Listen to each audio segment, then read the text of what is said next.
Hello friends, welcome to Samiksha Classes platform and YouTube channel. Today we will discuss about units and measurements related important facts. दोस्तों मैं यह बताना चाहूँगा कि आज ये यूनिट्स एंड मेजरमेंट इकाई और माप का जो है ये 4th लेक्चर है। इसके 3 लेक्चर पहले मैंने पढ़ा चुका है। उस 3 लेक्चर में आपको बताया गया था उसका फंडामेंटल क्वांटिटीज़ क्या है और तरह तरह का जो है क्वेश्चंस पूछे जाने वाले अलग अलग विभिन्न एग्जामों में, और ड्राइव क्वांटिटीज़ क्या है, उसका यूज क्या है, एग्जाम्स में कैसे पूछा जा सकता है, मैंने सारा डिस्कस किया था। उसी से रिलेटेड ये कंसिक्वेंट लगातार जो है 4th डे का ये लेक्चर है और इसमें हम लोग पढ़ेंगे। और आज भी आपका जो है माप एवं इकाई से संबंधित ही हम लोग पढ़ेंगे। देखिए फर्स्ट जो यहाँ पर है हमने बताया है कि द्रव्यमान के कई मात्रक हो सकते हैं और इस मात्रक में हम लोग देखेंगे कैसे कन्वर्ट किया गया है, कैसे चेंज किया गया है और अलग अलग मात्रकों का उपयोग इस द्रव्यमान के लिए कैसे किया जाता है। ये जितने भी आज बताया जाएगा, समय का मात्रक, दाब का मात्रक, ये सभी जो मात्रक होंगे अलग अलग विभिन्न एग्जामों में, मेंस, IAS, PCS और अदर सेंट्रल सर्विसेज के साथ साथ में स्टेट में होने वाले जो भी एग्जाम्स होते हैं इससे संबंधित क्वेश्चन पूछा जाता है। मैंने 2nd lecture, 3rd lecture, 4th lecture में ये सभी जो यूनिट्स एंड मेजरमेंट्स रिलेटेड जो भी माप है उसको बताने की कोशिश किया है। एग्जाम में इस तरह का क्वेश्चन पूछा जा सकता है और इस क्वेश्चंस को पूछने का जो तरीका होगा, क्वेश्चंस किस तरह से पूछा जाता है, ये भी समझाने की कोशिश आप लोग को किया जाएगा। तो फर्स्ट में है दोस्तों, यहाँ पे देखिए 1 ऑन्स इज इक्वल टू 28.35 ग्राम होता है। दोस्तों इसको याद रखना आपको। 1 पाउंड इज इक्वल टू 16 ऑन्स। आपको पता है ऑन्स इज इक्वल टू कितना है, 28.35। सो केजी में चेंज करेंगे तो 0.4536 केजी होता है। और जनरली आप देखते होंगे जब बर्थडे मनाया जाता है तो केक 2 पाउंड, 3 पाउंड, तो पाउंड का मतलब है कि वहाँ पर कितने केजी में हम कन्वर्ट कर सकते हैं, 0.4536। साथ ही साथ है 1 kilogram is equal to 1000 gram, this is the popular. लेकिन इसको पाउंड में चेंज करेंगे then 2.205 LB means pound. 1 quintal is equal to आपको पता है 100 kg. 1 metric ton is equal to क्या होता है, 1000 gram mean 10 quintal. 1 milligram is equal to कितना होता है, 10⁻³ gram is equal to kg में चेंज करेंगे तो 10⁻⁻6 केजी। 1 कैरेट जो है इज इक्वल टू 205.3 मिलीग्राम। ये हीरे, सोने, चांदी, इस तरह का आभूषणों का शुद्धता को मापने के लिए उपयोग किया जाता है कैरेट को, जो जनरली पॉपुलर वर्ड है। 1 कैरेट याद रखना आपको, कई एग्जाम में पूछा जाता है। 1 मिलीग्राम भी कई बार पूछा गया है।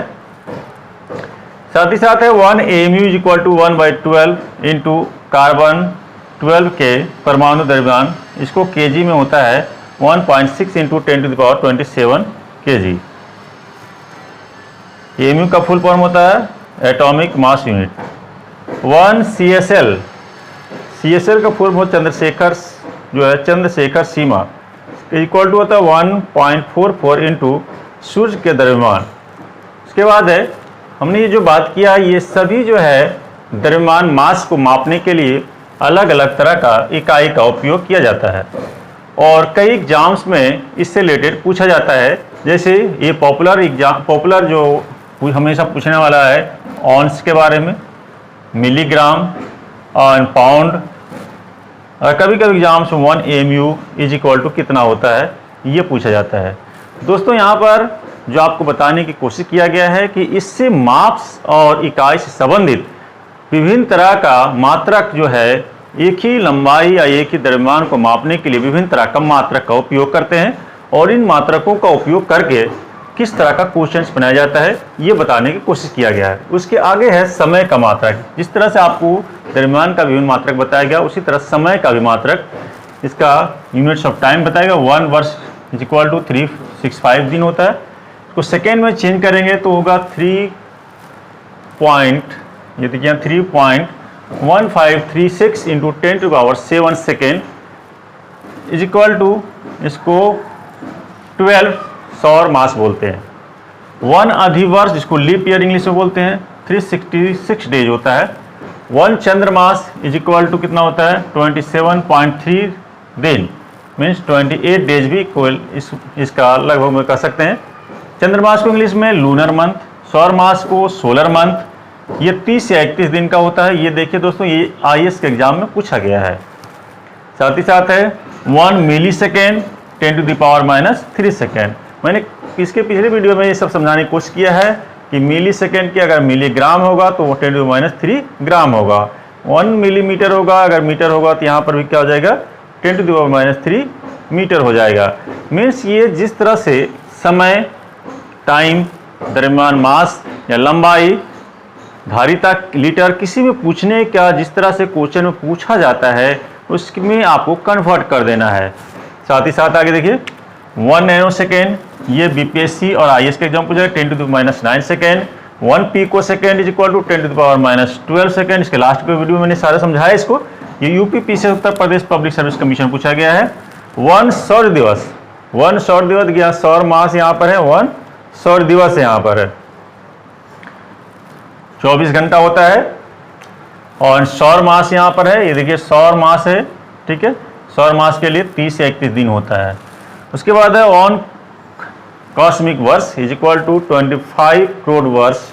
ये IAS या UPPC के एग्जाम में भी पूछा गया है। दोस्तों ये देखिए कि ये कितना इम्पॉर्टेंट है आपके लिए कि विभिन्न एग्जाम्स में, ये बड़े बड़े एग्जाम्स में UPPCS, UPSC एंड साथ ही साथ अलग और अन्य सेवाओं में, अन्य कॉम्पिटिशन्स में भी पूछा गया है। इसलिए ये कितना इम्पॉर्टेंट है। इसलिए दोस्तों बताया गया कि जो भी आप स्टडी करेंगे, सीक्वेंस में स्टडी करेंगे, means lecture 1, lecture 2, lecture 3, lecture 4, इस तरह से सीक्वेंस में पढ़ने की कोशिश करेंगे। उसके बाद दाब के मात्रक, यूनिट्स ऑफ प्रेशर। यहाँ पर प्रेशर का यूनिट क्या क्या हो सकता है 1 बार, बार इज इक्वल टू 1 इकाई वायुमंडलीय दाब होता है, इज इक्वल टू होता है 10⁵ न्यूटन पर मीटर स्क्वायर। इसको हम लोग क्या लिखेंगे 10 पास्कल। ये PA इसका सिंबल होता है। मीन्स बार के लिए है वो एटमॉस्फेरिक प्रेशर, अगर रहेगा तो एटमॉस्फेरिक प्रेशर भी लिखेंगे आप, या फिर अगर इस तरह से 10⁵ न्यूटन मीटर में रहेगा तो इसके रूप में आप देखेंगे, या पास्कल के रूप में रहेगा तो पास्कल के रूप में आपको याद करना है। 1 millibar is equal to क्या होता है 10⁻12। What is this 12 pascal. इसी pascal 1 bar is equal to 760 torr होता है। What is this 1 bar is equal to 760 torr. ये थोड़ा अलग नया नया यूनिट्स है और आपको इसको समझेंगे। कुछ चीज़ों को क्या होता है दोस्तों, कुछ चीज़ों को रटना पड़ता है, यहाँ पर रटने की ज़रूरत है। और आपको ये है कि कुछ बड़े बड़े एग्जाम्स में, UPPCS में, UPSC में फैक्ट्स को समझने के साथ साथ आपको फैक्ट्स को याद रखना है दोस्तों। उसके बाद है 1 bar is equal to 10⁻6 dyne per centimetre square. 1 pascal is equal to 10⁻4 newton per metre square. उसके बाद है धारिता और आयतन के मात्रा। धारिता कैपेसिटी की बात करते हैं, वॉल्यूम की बात करते हैं। यहाँ पर 1 लीटर इज इक्वल टू 10⁻3 घन सेंटीमीटर। इसको हम लोग क्या लिख सकते हैं सेंटीमीटर क्यूब भी लिख सकते हैं, है ना। घन इसको कहते हैं क्यूबिक सेंटीमीटर। CC भी लिखते हैं इसको। इज इक्वल टू होता है 0.2642 गैलन। कई बार एग्जाम पूछा जाता है 1 गैलन इज इक्वल टू कितना लीटर होता है। तो गैलन हमेशा जनरल वर्ड है ये, और ये जनरल वर्ड यूज करते हैं हमेशा। तो gallon is equal to 1 gallon 3.785 litre. 1 barrel is equal to 42। Barrel का होता है तेल में उपयोग करते हैं, पेट्रोल वगैरह के लिए। देखिए बैरल, कितना बैरल तेल रहा, किस तरह उसका भाव है अभी। तो 1 barrel is equal to 42 US gallon. 1 barrel अगर ये US का है ये यूके के लिए 34.9723 यूके गैलन। 1 घन foot is equal to 0.028 metre cube. 1 barrel is equal to, ये भी होता है लीटर में, 158.9873 लीटर होता है।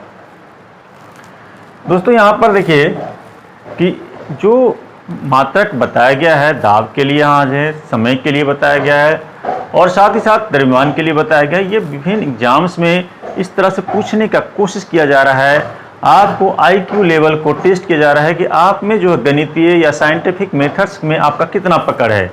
इसलिए दोस्तों आप इसको क्या करेंगे, बार बार इसको देखेंगे इस टेबल को और इसको प्रैक्टिस करेंगे। रुकिए, छोड़ो। फैक्ट को तो याद रखेंगे पर आप मुस्कुराते रहेंगे भी याद रखेंगे। अच्छा, उसके आगे दोस्तों बात करते हैं तापमान के मात्रक।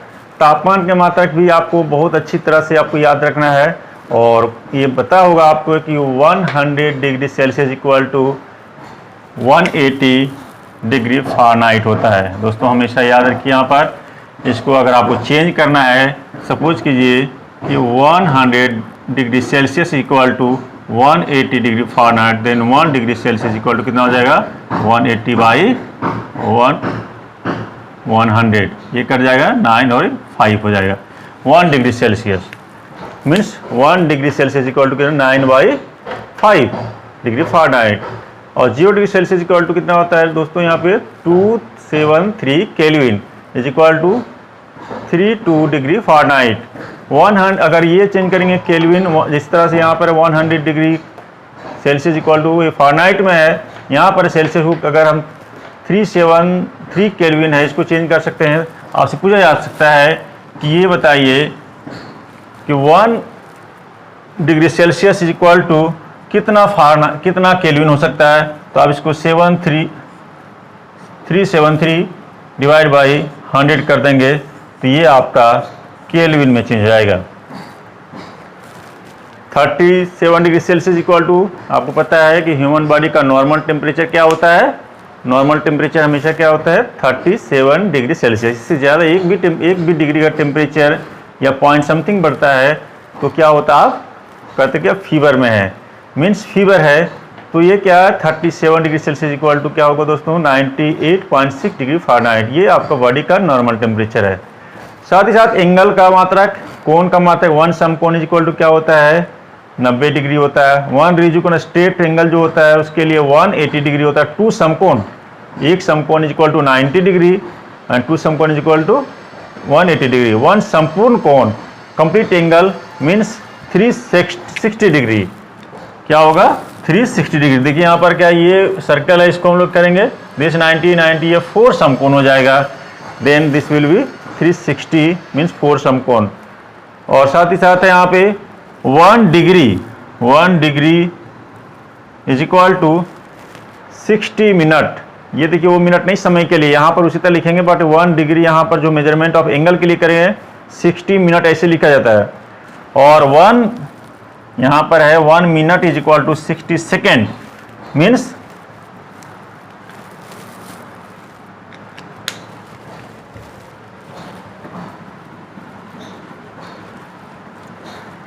यहाँ पर है 1 degree is equal to 60 minute की बात करते हैं।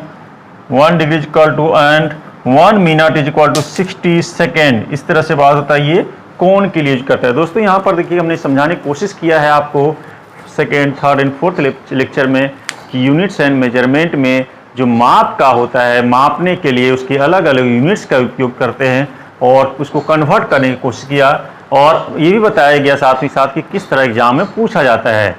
तो ये आपको रटना भी है, इसको आपको समझना भी है। चलिए इसके आगे हम लोग कुछ फैक्ट्स देखते हैं। ऐसे इंपॉर्टेंट फैक्ट्स जो अक्सर एग्जाम में पूछा जाता है और कई एग्जाम्स में पूछा भी गया है, तो इसको हमको क्या करना है, याद करना है हम लोगों को, है ना। इसको याद करते हैं। तो यहाँ आपने लिखा है याद रखने योग्य कुछ महत्वपूर्ण तथ्य। देखिए दोस्तों सबसे फर्स्ट क्या है, ब्रह्मांड के अध्ययन को क्या कहते हैं, ब्रह्मांड के अध्ययन को कॉस्मोलॉजी कहते हैं। आपको ऑप्शन में आएगा, कई और इसके ऑप्शन होंगे इसमें, तो कॉस्मोलॉजी आप इसमें लिखेंगे सूर्य ग्रहण व चंद्र ग्रहण के सिद्धांत का प्रतिपादन किसने किया था? यहाँ पर दोस्तों क्या है, सूर्य ग्रहण और चंद्र ग्रहण के सिद्धांत का प्रतिपादन सबसे पहले आर्यभट्ट ने ही किया था। उसके बाद है विज्ञान में अचानक हो जाने वाली खोजों, विज्ञान में जिसका अनएक्सपेक्टेड है, जिसका हम उसको क्या करते हैं, अचानक खो जाती, सडनली उसका इन्वेंशन होती है, तो उसको क्या कहते हैं हम लोग, सीरेंडिपिटी। सीरेंडिपिटी, ये देखिए आईएएस का एग्जाम में पूछा गया है। उसके आगे दोस्तों यहाँ पर परमाणु भट्टी किस सिद्धांत पे कार्य करती है? क्वेश्चन कई बार पूछा गया है। परमाणु भट्टी नाभिकीय विखंडन के सिद्धांत पे कार्य करती है। वहाँ पे नाभिकीय विखंडन होगा, नाभिकीय संलयन होगा, विखंडन होगा, इस तरह का ऑप्शन अगर आप है तो क्या होगा, उसमें नाभिकीय विखंडन होगा। उसके बाद नेक्स्ट जो है क्वेश्चन पूछा जाता है, वायुयान जो है, वायुयान बर्नौली के द्रव्यगतिकी सिद्धांत पे कार्य करती है। वायुयान बर्नौली के द्रव्यगतिकी सिद्धांत पे कार्य करती, पूछा जाता है कि वायुयान जो है किस सिद्धांत पे वर्क करती है? तो ऑप्शन में राइट ऑप्शन आपका क्या होगा, बर्नौली के द्रव्यगतिकी सिद्धांत पे कार्य करती है। नेक्स्ट है रॉकेट के प्रक्षेपण जो होती है वो न्यूटन के गति के सिद्धांत पे कार्य करती है। पूछा जाता है सर कि रॉकेट का प्रक्षेपण किस सिद्धांत पे कार्य करती है, बर्नौली के सिद्धांत पे या फिर न्यूटन के सिद्धांत पे या फिर इसमें से नाभिकीय विखंडन, समथिंग कुछ भी सिद्धांत आएगा तो इसका राइट ऑप्शन क्या होगा इसके लिए, न्यूटन गति के सिद्धांत पे। क्रोनोलॉजी किसका अध्ययन करता है? समय और अवधि का। ये देखिए एएसएम रेलवे में जो होता है असिस्टेंट स्टेशन मास्टर, उसमें एग्जाम में पूछा गया क्रोनोलॉजी का अध्ययन में हम क्या करते हैं, समय और गति का, समय और अवधि का। मुगल काल में लंबाई के लिए किस मात्रक का प्रयोग किया जाता था? दोस्तों यहाँ पर क्या है, मुगल काल में लंबाई के लिए किस मात्रक का प्रयोग किया जाता था? गज। आपको पता है गजे सिकंदरी, तो यहाँ पर गज का प्रयोग किया जाता था। भारत में मैट्रिक प्रणाली का प्रारंभ कब हुआ? ये कई सीजीएल एग्जाम्स में कई बार पूछा गया है, स्टेट पीसीएस में पूछा गया है। भारत में मैट्रिक प्रणाली का प्रारंभ कब हुआ? 1956 में हुआ था। रति किस, यहाँ पर है, रति किस राशि मीन्स भौतिक राशि, फिजिकल क्वांटिटी का मापन करता है? तो ये द्रव्यमान के लिए। रति पता है जो पत्थर हम लोग पहनते हैं तो उसमें क्या है, तो 2 रति, 4 रति, 5 रति बोले थे। रति क्या है, द्रव्यमान के लिए इस मात्रक है। तो किस राशि का है? द्रव्यमान एक राशि है। और आपको बताया गया था फंडामेंटल क्वांटिटीज, मूलभूत राशियाँ 7 होती है, जिसमें से द्रव्यमान भी एक मूलभूत राशि है। उसके बाद माप तौल के अंतर्राष्ट्रीय कार्यालय का मुख्यालय कहाँ पर है? माप तौल का जो अंतर्राष्ट्रीय कार्यालय है वो कहाँ पर? सेवरेस फ्रांस में है। ये भी क्वेश्चन पूछा गया है यूपी पीसीएस में। उसके बाद है श्यानता। श्यानता की एसआई मात्रक क्या होती है? पॉइज होती है। दोस्तों क्या होती है इसके लिए? पॉइज है। शोर, नॉइज को हल्ला कहते हैं, शोरगुल को किस मात्रक से मापा जाता है? डेसिबल। शोरगुल क्या है? एक तरह का ध्वनि है, इसके मापने का क्या है? डेसिबल है। उसके आगे दोस्तों देखते हैं भारत में दशमलव प्रणाली मैट्रिक सिस्टम की शुरुआत कब हुई थी? 1 अप्रैल 1957 में हुई थी। ये एमपीपीएससी मध्य प्रदेश लोक सेवा आयोग 99 पूछा गया क्वेश्चन है। उसके आगे एंगस्ट्रम मात्रक किसका है? लंबाई का है। और यहाँ पर क्वेश्चन है पूछा जा रहा है एंगस्ट्रम किसके मापने के लिए प्रयोग किया जाता है? एंगस्ट्रम तरंगदैर्घ्य वेवलेंथ को मापने के लिए उपयोग किया जाता है। ये भी क्वेश्चन कई बार पूछा गया है। समुद्री जहाज की गति मापने के लिए, समुद्र में जो जहाज चलती है उसके मापने के लिए जो गति मापते हैं उसके लिए नॉट का उपयोग करते हैं। दोस्तों यहाँ पर क्या है? नॉट। उसके बाद एक मोल पदार्थ की परमाणु, एक मोल पदार्थ में कितनी परमाणु होते हैं? 6.023 × 10⁻23 होती है। उसके आगे है ल्यूमेन किसका मात्रक है? ल्यूमेन ज्योति फ्लक्स। दोस्तों यहाँ पर है ल्यूमेन ज्योति फ्लक्स का मात्रक है। माइक्रन जो है कोशिकाओं और रक्त कणिकाओं को माप में प्रयोग किया जाता है। ये जो माइक्रन का यूज करेंगे हम लोग, और कोशिका और साथ ही साथ रक्त कणिका के लिए यूज किया जाता है यार्ड। यार्ड जो है जमीन मापन में प्रयोग किया जाता है। यार्ड मीन्स क्या होता है, गज। गज मापने के लिए किसका उपयोग किया जाता है, जमीन मापने के लिए हम लोग यार्ड का यूज करते हैं। नैनोमीटर का प्रयोग होता है यहाँ पे दोस्तों, देखिए अणुओं और परमाणुओं का आकार व्यक्त करने के लिए होता है। मैक संख्या जो है वो उच्च वेग को मापने के लिए, जहाज में जो गति होती है उसकी मापने के लिए मैक संख्या का यूज किया जाता है, इसलिए उच्च वेग। और विद्युत धारिता का मात्रक क्या होता है दोस्तों, फैराड। ये जो फैराड है विद्युत धारिता के लिए है, इलेक्ट्रिक कैपेसिटी के लिए। और साथ ही साथ आगे है द्रव्यमान का सबसे बड़ा व्यवहारिक मात्रक क्या होता है दोस्तों, यहाँ पर चंद्रशेखर सीमा। मैंने आपको बार बार रिपीट किया है कि ये जो फैक्ट्स है, इस फैक्ट से पहले आपको मैंने जो यूनिट एंड मेजरमेंट से रिलेटेड जो पढ़ाया गया है, इकाई और माप से रिलेटेड, इसको सारे तथ्यों को, सारे फैक्ट्स को मैंने क्लियर करने की कोशिश किया है। दोस्तों आप लेक्चर 1, 2, 3, 4 सीक्वेंस में आप स्टडी कीजिए और साथ ही साथ क्या है, इसको आप प्रैक्टिस कीजिए, ये तथ्य को आप याद रखिए। और आप देखिए यहाँ पर कि किस तरह से अलग अलग एग्जाम्स में क्वेश्चंस पूछा गया है। अब नेक्स्ट हम लोग क्या करेंगे, नेक्स्ट जो आपका लेक्चर होगा, नेक्स्ट होगा ये जितने 1, 2, 3, 4 लेक्चर से रिलेटेड सारे का किस तरह से एग्जाम, ऑब्जेक्टिव एग्जाम से होता है, अलग अलग एग्जाम्स में पूछा गया है, इस पे आपको प्रैक्टिस करवाया जाएगा। और ताकि ये क्या होगा, एग्जाम्स जो आने वाले एग्जाम्स है, कमिंग एग्जाम्स में आप बहुत ईजी में इसको सॉल्व कर सकते हैं। दोस्तों यहाँ पे ध्यान रखने की बात ये है कि जो फैक्ट्स है उस फैक्ट्स को रटना ही है, उसमें किसी तरह का समझने की बात नहीं, रटना है। जब रटने की आदत हो जाएगी आप समझने, तो समझ में ही आ जाएगा। और जो समझने का तो मैंने आपको समझाने की कोशिश किया है। यदि ये वीडियो आपको अच्छी लगी, पसंद आती है, तो आपको लाइक कीजिए, शेयर कीजिए और दोस्तों के साथ अधिक से अधिक शेयर कीजिए, उसको बताइए और इस प्लेटफॉर्म में अधिक से अधिक लोगों को जोड़ने की कोशिश कीजिए, so that I can do the best effort to teach you about all competitive exams related to science, physics, chemistry, maths, related to physics, chemistry, biology and other scientifical terms. और लास्ट में ये बताऊंगा कि अधिक से आप